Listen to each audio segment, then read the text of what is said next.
Hello, and welcome to The Storyteller's Mission with Zena Del Lowe, a podcast for artists and storytellers about changing the world for the better through story. Well, I am back in Los Angeles, back in my office, feeling better, healing from whatever weird sickness I had for a while. I did not lose my sense of taste or smell, so I don't think it was COVID. However, instead of recording a brand new podcast for you, we are going to continue with some of the archived episodes because I've had a lot of positive feedback from people really enjoying a lot of the content that we've been going into, namely how to show, don't tell, different tricks you can use to really create visual images in story. So we have a couple more episodes on that topic, and we are just going to dive right in. Okay, here we go. Today I want to talk about rituals and traditions, how you can use rituals and traditions to show your audience a lot about your main character. Who are they? What are they like? What do they really like deep down inside? What is their true essence? That sort of thing. So the questions you would be asking yourself about your story are, what sorts of rituals and traditions would your particular character engage in? And notice from the outset, you're setting yourself up to establish a pattern that you can also break. So this is part of that, but here's what's cool. You don't actually have to. You can establish a ritual or a tradition and never break the pattern, and it will still be significant in terms of what it conveys, the information that it conveys to the audience or the readers. So this is something you could use either way. You could use it as an established pattern that you can break and forward the story in another way, or it can just stand on its own. So the main idea here is that you would be using a ritual or a tradition to reveal a great deal of information to your audience about your character.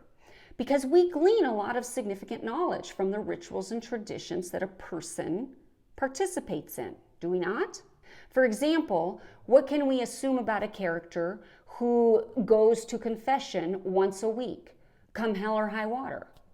Well, lots of stuff, right? From that habit or ritual, we can surmise that they are religious, that they have a strong belief in God, that they have guilt, that they have things to confess. Perhaps they were raised to do that. That habit or ritual tells us a great deal about the kind of person that that character wants to be or is already being. Now, again, you do have the option of deviating from the pattern in one direction or the other that could impact the emotional growth of the character. It could tell us something about where they're going. So for example, maybe the character stops going to confession after a number of things have happened in the story, and that might mean that they have lost their hope. They are questioning God, or maybe they don't even think that they're worthy enough to be forgiven anymore because of the things that they've done. So the fact that they have stopped going to confession reveals a lot about where they have come in their internal emotional journey. And that's significant. And you do that, of course, by establishing the ritual that they participate in, and then you break it. Or you might do the opposite. Maybe later in the story, they don't just go once a week. Maybe they go every single day. And that might imply that they are really relying on God in a way they never have before. Or maybe they're trying to do things that are really bad, like they're trying to enact change. So they're participating in the kinds of sin that if they died before the next confession, they believe they're going straight to hell. And so it could actually be that you're showing a terribly complex character who on the one hand believes in God and on the other hand is doing these terrible things in real life to the point that he doesn't want to go to hell. I don't know. But the point is that could be a significant thing in their character development because of the frequency of their attendance to confession. And the principle, again, is that if you establish a ritual pattern, you can then use the ritual or the tradition by itself, which will still tell us a great deal about our character, or you can choose to deviate from the pattern of the ritual or the tradition, and we'll learn a lot about the character's journey. But again, just establishing the pattern itself is sufficient. And maybe it's not going to be about going to confession, but let's look at another ritual that you're very familiar with. And this is the morning ritual that Rocky goes through, and it's his training sequence. So, of course, here we see the established ritual or the morning routine that Rocky Balboa goes through every day. I mean, he drinks that raw egg, and then he goes jogging, and he's running down the street. He keeps trying to get up these steps to this one particular building, but he has to train. So here we're showing a ritual that has small progression. It is about incremental progression and changes. It's not a vast change. It's not that you've taken a pattern and established it and then radically broken it. You do it through incremental changes. And so with Rocky, he gets a little bit further up those steps every time. And then by the time he gets to the top and he finishes and he's up at the top of those stairs, we feel it. Man, we feel that victory with him. We know what it means because we've seen the routine and we've seen the progression, and we know what it means. And it gives us energy and excitement for the narrative, but also it tells us he's ready. He's ready. He's now ready to face the heavyweight champion of the world and to fight in that particular battle. So the tradition or the ritual impacts more than just your main character. It impacts us, the audience. It draws us further and deeper into their story, and it gets exciting for us. But you can also use traditions and rituals in a way that impacts other characters in the story. So maybe you're going to show something about traditions around a holiday. Maybe your character goes home for Thanksgiving and that family has a tradition that they keep. And now we get to see a lot, not just about the character, but about the family unit themselves. And by the way, family of origin, man, family of origin. We learn a lot about who people are based on their family of origin. And there's a lot of different type of traditions, by the way. Some of them are formal, like what I'm about to talk about, but some of them are informal, which are the rituals or traditions that the family unit itself has adopted that can be maladaptive behavior patterns. They can be dysfunctional patterns of relationship, but they're still patterns, they're still rituals or traditions that are utilized by that particular family unit. And so you can reveal that, and it's going to tell us a lot about not just your main character, but also the other people in his world. So in this case, let's say that your character goes home and they're sitting around the table for Thanksgiving, and one of the traditions of that particular family is they have to go around the table and share what they're grateful for that year. And let's say that it gets to your character and he has one of two options. Either your character shares like everybody else, or your character deviates from the share and doesn't do what everybody else is doing. And they both mean something, especially if you contrast it with what their personality is typically like. Like maybe this is not a character who normally is very sharey, and yet we see in the realm of his family of origin, there is a softer side to him, or that he's respectful to the matriarch, or that he actually does have a heart, or that he actually has some depth, or something to that effect. Now all of a sudden we get to see something different and deeper simply because you've put the ritual or the tradition in the story. The audience would never have this insight if you hadn't have designed and contrived that particular scene, which is organic given the tradition. Or perhaps your character, it gets to him and he's like, this is such crap. You're all a bunch of hypocrites. I don't even know why you're doing this. I know that you're not grateful for that, Billy. And I know that you're not grateful for that, Margaret. And I know that and he calls them all out on their hypocrisy. Maybe that's the type of family it is. Maybe they're all just trying to out-spiritualize each other, but it's not from the heart because he knows what they're doing in real life. And this particular occasion, he's sick of it and he calls them on it. Or maybe that's part of the pattern. Maybe part of the pattern is that he gets drunk and he blows it up every year. And maybe later on in the story, when we come back to it, it's the first time he doesn't blow it up.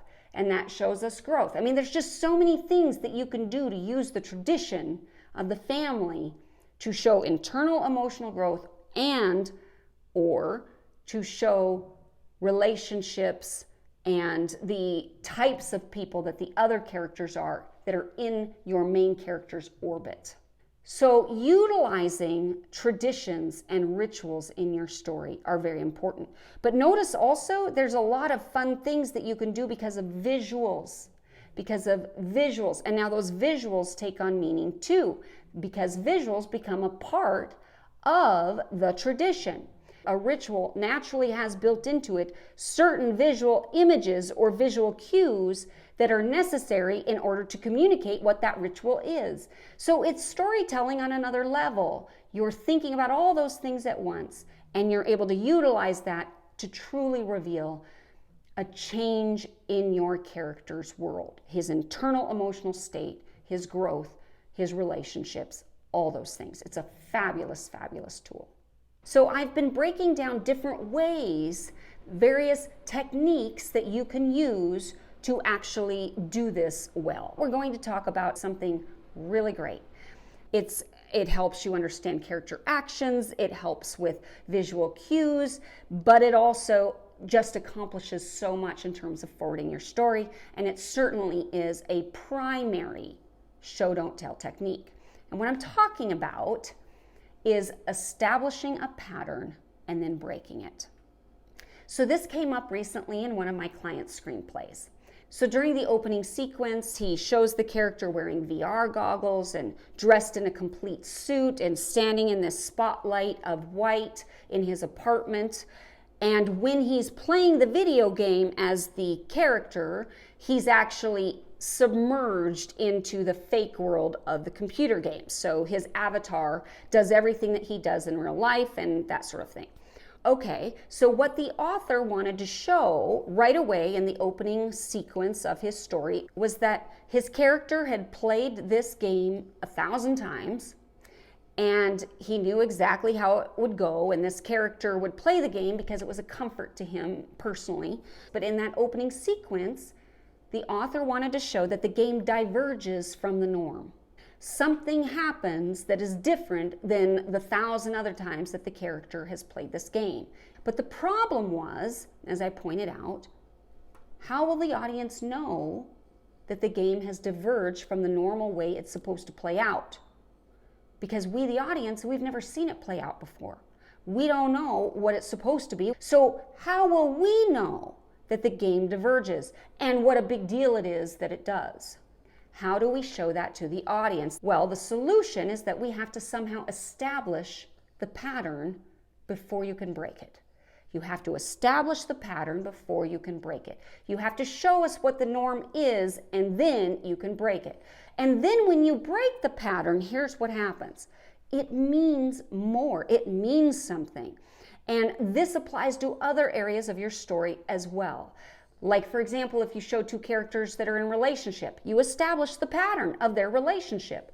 How do they treat each other? What is it like? How much fun do they have? How in love are they? Or how buddy-buddy are they? That sort of thing.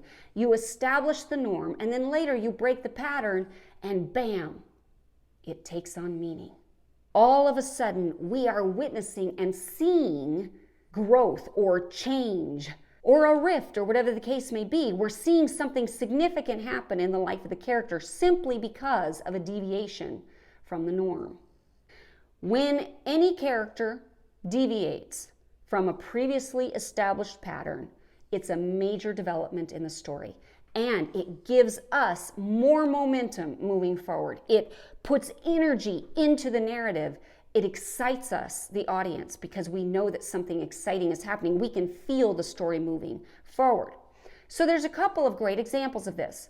The film Free Guy with Ryan Reynolds. And he plays a background character in a video game app, and yet he somehow develops a consciousness. He becomes aware, he kind of wakes up. And then he starts trying to defend the other background characters of the game. So what the writers need to show us before all of this can happen is, one, some sort of awakening on the part of Free Guy to take up this duty, and two, how the character grows and changes over time. How did they accomplish this? Pretty much by establishing the pattern and then breaking it over and over and over again. It was a really, really wonderful tool that basically drove the entire story. Okay, so let's break it down.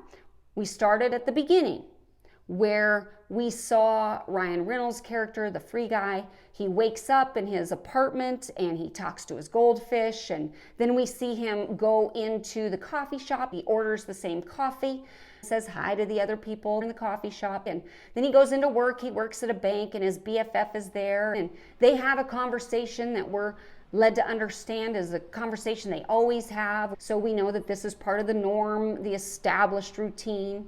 Okay, so this is the first day, right? And then they continue their day like this until one of them gets killed, but that's okay, no big deal, happens all the time. They wake up the next day and they start over. That is the norm. That is the norm. They're in this constant loop.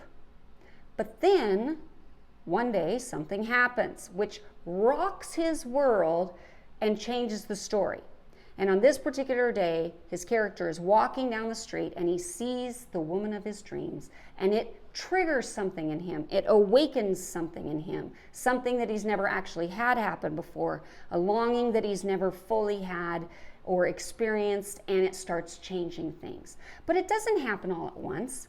He follows the character. He breaks a pattern right away. He follows her, but then as he's following her and he sees where she goes, all of a sudden he's hit and he wakes up the next day in his apartment again. And that morning he says the same thing to his goldfish, but then when he goes into the coffee shop, he orders something different. All of a sudden he wants something different. He breaks the pattern.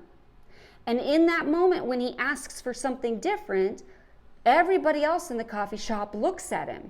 And in fact, the world starts kind of shaking because he's breaking the norm. This is upsetting the way things are.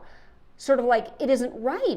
You're deviating from the pattern. They really draw attention to it. He's deviating from the pattern.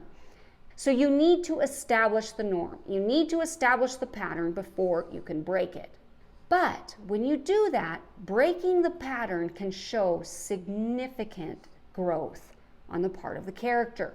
So, for example, let's say that you have a character who's very standoffish to other people. Let's say that this character is in elementary school, maybe 4th, 5th grade, something like this, but this kid has had a significant amount of trauma or something in his life, and so he just leaves everybody alone. His norm is to keep to himself and not talk to any of the other students, but they don't talk to him either. They just basically leave him alone. So that's his norm. But then let's say there's a new girl who shows up at school, and by God, as she's on the playground one day, the bullies start picking on her. And our character, our main character, notices. Now, maybe at first he doesn't get involved, but he notices. And even that is significant, the fact that he actually notices, because normally he just goes and reads his comic books at a particular table. Nobody bothers him. He doesn't bother anybody else. But on this day, he looks up from the comic books and he notices these guys are picking on her and he doesn't like it. But he tries to go back to doing what he's always done, which is just ignore everybody. But then time goes by, another day, and those same bullies are picking on that girl. And maybe this time they even knock her down and she gets a bloody elbow or something. And so now our character then, maybe he finds her at the drinking fountain and he pulls a shirt out of his own backpack and offers it to her because he knows that she needs an unripped shirt or something. Well, now it means something. It means a lot. We are showing how he actually feels about this character without having to tell anything, simply because of how vastly that is a deviation from his norm. So when you deviate from the norm, you are revealing huge things about your character. Now, notice you're not just showing significant character growth, but you're also showing the evolution of character relationships. And that's an essential part of storytelling. So that's something that can also happen in character relationships. You establish a pattern and then you break it. So you show, for example, maybe two buddies. that are partying and drinking. They're in college, they're having a great time. They go to the football games together, they cheer, yell, whatever. Maybe they're drinking too much, but they're on the same page. But then let's say that one of the buddies has something significant happen to them. Something big happens and it changes who that guy is. So now, maybe the next time we go to the game, maybe he tries to be the guy he's always been. He tries to get involved in those same antics as always, but it's different. And they can feel it, right? They can feel it that this guy that something has happened to, that he's not quite fully in it, right? And yet he's trying, but then as time goes by, at some point that's going to come to a head. At some point, there's probably going to be a big blow up between those characters, and one of two things is going to happen. If it's a good enough friendship, the party guy won't ask his friend to keep trying to fake it. He'll adjust to his friend and he'll accommodate that. But if it's not a strong enough friendship, if it was always superficial to begin with, then it will sever the relationship because it will tick the buddy off that he won't party with them anymore. The point is that it will basically alter their broship one way or the other because they can no longer tolerate the same kinds of things, and you've broken the pattern. You started out with a particular type of scenario and you've broken the pattern, and therefore it changes significantly the relationship. It's all about establishing a pattern and then breaking it. And see, when you do that, you don't have to think nearly as much in terms of trying to write cleverly or write with flowery language. You don't even have to try to come up with a powerful image or metaphor to convey meaning. Now, you can do that, and I suggest that you do that also if you can, but you don't have to, because when you establish a pattern and then break it, you're communicating layers and layers and layers of content to your reader or your audience, and you're doing it without having any of that fancy writing. It's all just showing deviations to character behavior, to character relationship, and of course to patterns that have been established, and then we, the audience, interpret those things and we know what it means. So it's a wonderful, wonderful, wonderful technique. All right, so I hope that you have enjoyed this archived episode on rituals and traditions and how to establish a pattern and then break it as a way to show character arc and growth and development of character relationships. This is a great, great tool. If you are a screenwriter and you're interested in learning more tools like this, I would like to invite you to check out my online course. There's a link to a free video tutorial that talks about formatting as an art form, the kinds of things that if you're trying to be a screenwriter that you need to know. Click on that link and you'll be taken to the website where you can watch a free video tutorial and then learn more about my online course. I mention it because I honestly believe it's the best course available on screenwriting anywhere on the marketplace, and it's only going to be on sale for a little bit longer. So if ever you wanted to take it, now is the time. Okay. Thank you for listening to The Storyteller's Mission with Zena Del Lo. May you go forth inspired to change the world for the better through story.